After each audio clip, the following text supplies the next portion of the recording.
Chapter की शुरुआत ननामी, मेई और गोजो के फ्लैशबैक से होती है, जहां बात होती है कि सबसे पावरफुल फर्स्ट ग्रेड सोर्सरर कौन है। तब मेई बोलती है कुशाकाबे। इसके बाद ननामी बोलता है सिचुएशन पर डिपेंड करता है। तब गोजो बोलता है कुशाकाबे नहीं है। अगर हम तीनों बड़े क्लैन को मिला के देखें तो अलग ही स्टोरी निकलती है। दोस्तों, सुकुना और माकी की फाइट के बीच इस फ्लैशबैक में कुशाकाबे को बेहतर बताना, इसमें कुछ न कुछ तो बात है जो आगे हमें पता चलेगी। अब फ्लैशबैक से बाहर लड़ाई फिर से सुकुना और माकी पर वापस आती है, जहां सुकुना ने माकी को फ्लैश मारा था। माकी उससे बच जाती है और लड़ाई फिर से शुरू होती है, क्योंकि सुकुना ने जो बिल्डिंग्स उड़ाई थी वो अभी तक गिर रही थी। उस बिल्डिंग की सभी कार्स क्रैश हो जाती हैं। सुकुना उन कार्स के थ्रू अपने स्लैश भेजता है, लेकिन माकी फिर से उन्हें देख लेती है और बच जाती है, लेकिन कार्स के कारण गिर जाती है। इसके बाद सुकुना माकी को पकड़ लेता है और उस पर क्लीव से अटैक करता है, लेकिन तभी वहाँ इनो आ जाता है और सुकुना पर अटैक करता है, लेकिन सुकुना उसके अटैक को कैंसिल करके उसे एक जोर की लात मारता है। जैसे ही सुकुना नोटिस करता है कि इनो के पास ननामी का कटाना नहीं है, वो कुछ सोच पाता। कुशाकाबे ने तुरंत ननामी की रेशियो टेक्निक से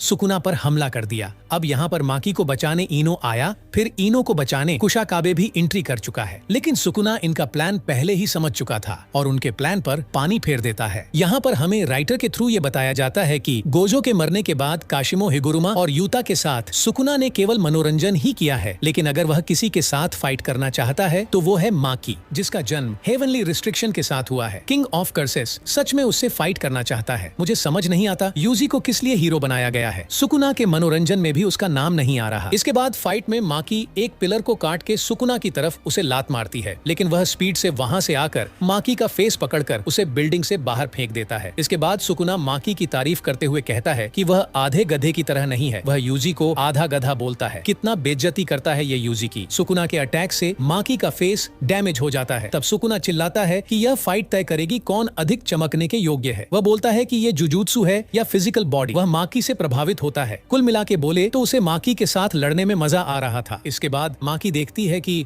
सुकुना आरसीटी का यूज करके खुद को हील नहीं कर रहा है। सुकुना माकी से बोलता है कि जुजुत्सु केवल स्किन है, लेकिन माकी की बॉडी रियल बोन और एसेंस है। इसके बाद वह बोलता है कि उसका अस्तित्व ही पूरे जुजुत्सु को चुनौती देता है। ये बातें वो क्यों बोल रहा है, इसको मैंने पहले ही इस वीडियो में बता रखा है। इतना बोलते ही सुकुना माकी पर ब्लैक फ्लैश यूज करता है। तभी वहाँ पर कुशाकाबे फिर से आता है और देखता है कि सुकुना के आगे वह अकेला खड़ा है। वह बोलता है, क्या मैं सच में आखिरी लड़ने वाला बचा हूँ? जोशो और इतादोरी बाकी सब कहाँ हैं? खैर, मेई बाहर नहीं आएगी। वह बोलता है कि हालांकि मेरे जीतने की संभावना कम है तो मैं पीछे हट सकता हूँ, लेकिन अब मैं इतनी दूर आ चुका हूँ तो मुझे लड़ना ही होगा। यह सब वह खुद में ही बोल रहा था। अब कुशाकाबे भी जीतने की नाउम्मीद के साथ सुकुना से लड़ने की कोशिश करता है। वह सोच रहा होता है कि क्या मैं सच में उससे लड़ने जा रहा हूँ। इसके बाद पता नहीं क्यों और क्या सोच के वह बोलता है, क्या मैंने सुकुना को मार डाला? यहीं पर यह चैप्टर खत्म हो जाता है। कुशाकाबे ने क्या सच में सुकुना को मार दिया या फिर वह सपना ही देख रहा? ये हमें अगले चैप्टर में देखने को मिलेगा।